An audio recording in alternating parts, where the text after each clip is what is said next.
Can I finish my point? So that's the only thing that we were campaigning for in Libya, and we were fighting for. And we went in the street for demonstration. When I was kidnapped, they accused me of women trafficking, of prostitution, using women for prostitution, just because we were asking for freedom for women. I mean, this is ridiculous. And don't tell me that Islamic Sharia law are protecting women's rights. I'm a law student. I studied law. What makes you think you're right?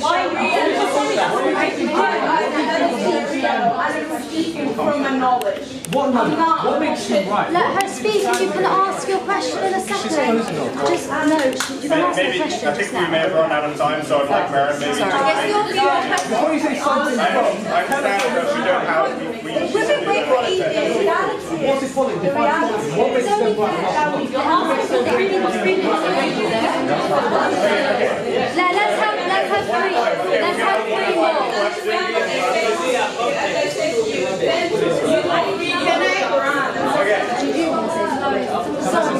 Everybody, please, can we let her speak and have a Sorry, I forgot her name. I am so sorry for the experience that you had in Libya. I'm totally for you. However, we're not in Libya. Okay, this is UK. If that happened in the UK, right now I would protest culture. It's culture. It's not Islam. It's not culture. Just let her ask her question. In some countries, the Sharia law is not how it should be. Yeah. And maybe that's how it is, and I would be with you, standing with you, and protesting.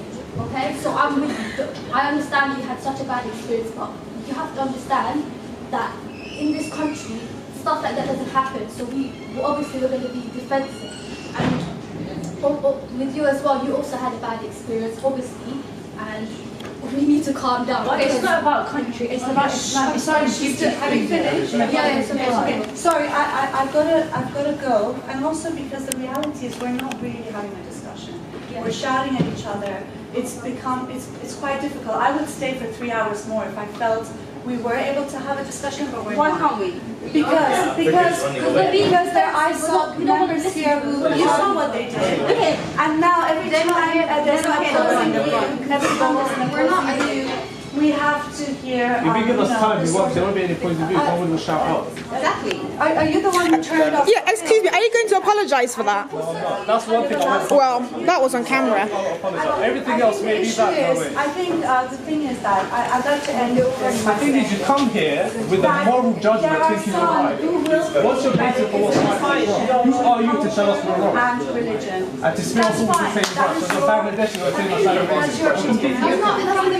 You're from the country where all Muslims are against. That's not even Islam. Iran is like the most. Bangladesh is Saudi Arabia, Pakistan is Saudi Arabia, Indonesia is Saudi Arabia. They're Muslim countries, we're not all the same. I think, excuse me, I am talking! For God's sake! For God's sake! Bangladesh. Get out! You need to get out. Shut up! Stay. Like you've just been interrupted. In the same way, I also have an opinion.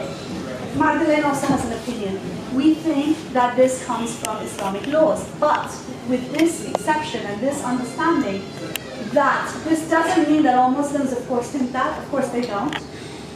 And also that Islam as a personal belief is a lived experience, which means that there are many Muslims who are pro-women's rights, who are pro-equality, who are pro-gay rights even, who are pro anything, you name, progressive politics, pro-labor organizing, all of that, okay?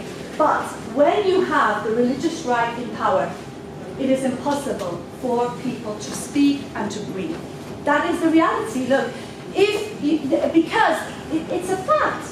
I'm not giving you my opinion, it's a fact, because if you live in Iran, if you live in Saudi Arabia, if you live even in Jordan, in Morocco, if you live in any country that you think is good, In Pakistan. Pakistan, if you live in Afghanistan, if you live in Bangladesh, if you live, what I'm saying is that and also if you live here in Britain, because they have Sharia courts in this country, with thousands upon thousands of women being denied their right to divorce, being denied their right to child custody, girls getting half the internment for their divorce, that is part of Sharia courts' right. So the point I'm trying to make is that we can have this discussion about culture and religion forever, unless we have the right to choose what we want to think and how we want to live, none of us are really free. And the point I'm making is when the religious right is in power, none of us can choose. Because even there are many Muslims who don't necessarily want to live the way an Islamic regime tells them to live. And they can't. Forget about the apostates and the blasphemers and the minorities, religious minorities. So what I want to say is that the way forward to this is, in a sense, an end to the power of political Islam. And it's not just political Islam, it's all forms of religious right. The Hindu right in India has been responsible for massacre of Muslims in Gujarat. You've got the Buddhist right now in Sri Lanka and Myanmar massacring Muslims as we speak. You've got the Jewish right, and look what they're doing in the Palestinian territories. So the Christian right, they just bombed an abortion clinic a few days ago, or whenever, earlier than. What I want to say is that when the religious right are in power, no one can speak or live the way they want. And so, you know, whether you think it's religion or culture is not really the actual point. The point is, do we agree that Islamism should have power? Do you believe in a caliphate? If you do, that's where, because I won't be able to stay alive in a caliphate. And that's the problem. That's the problem. And also many Muslims cannot stay alive in the caliphate. Can I just say something? Yes. You said that with religions being in control, you can't really live freely. I'd say if you have real religion in control, you can live freely.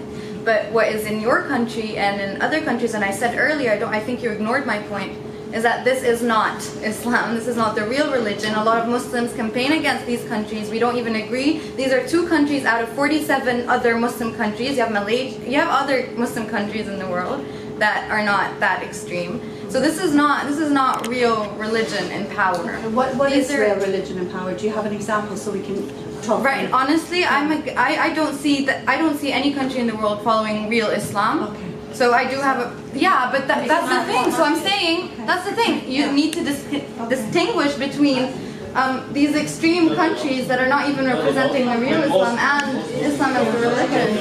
Thank you for that. Okay, so we are reaching, Yeah, should wrap it up then. sorry, do not excuse me. So I think, excuse me.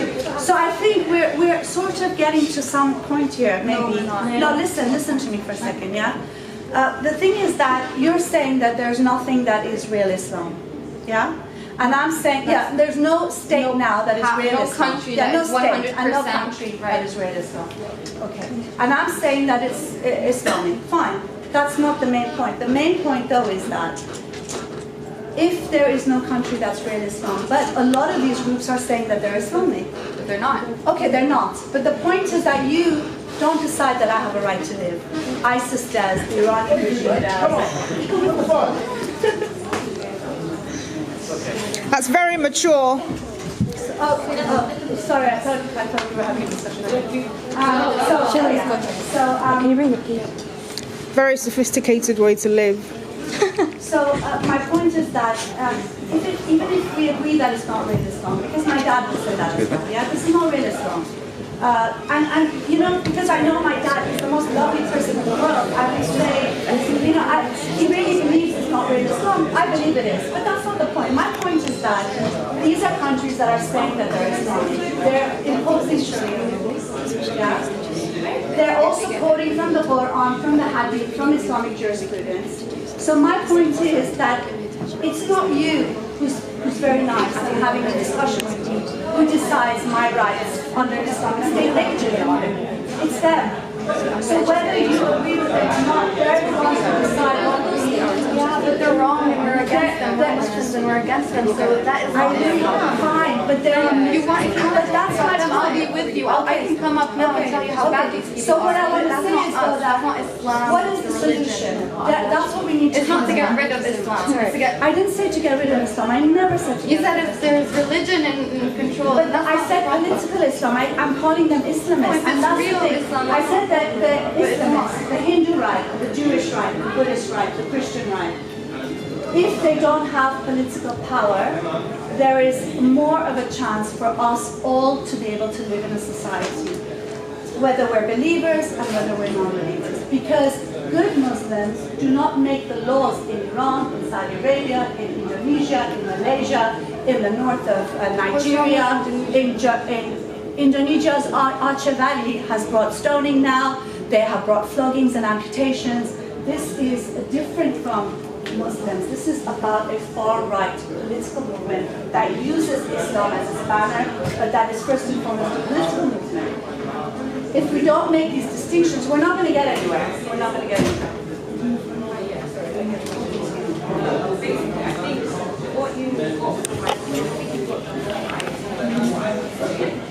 I'm not saying that it's offensive to criticize Islam. I will tell you that if I'm very low, why would I not like to drive? I will tell you that why I'm not getting stolen in Nigeria when my grandma's home. I will tell you the same thing, but it's the same way. It's like saying, for instance, it's just the way you come about it, the way you project it to me. Obviously, you're saying to it, if someone came into the group saying they hate Muslims, Muslim is like Islam is a religion of hate, they're not going to get sent to what someone who comes in a diplomatic way saying, okay, I think you can change this, I think you can change that. Because I have a discussion with my friend, they don't think I'm anti-Muslim, whereas I say they do think I'm anti-Muslim. The way you go about it, I think that's where it should be in this country. Can I say something in my defense? Look, the thing is that I've come to great pains to explain the distinction between Islam, Islamism, and Muslim. And you have to understand that as an ex-Muslim, as someone who's deemed a kafir and an apostate and a murtad, I am fighting for the right to be able to criticize and leave Islam here. Not just for myself, because this is exactly. So let's get this out. This is what I'm fighting for. Yeah, it's because this is not just a personal issue for me, but an issue for many people. You start the ex-Muslim because hashtag 100,000 people joined it in less than a week. This is a huge need and demand for people living in the so-called Muslim world, Islamic world, as well as within communities here in Britain and Europe. So, this is something that I have to do because I go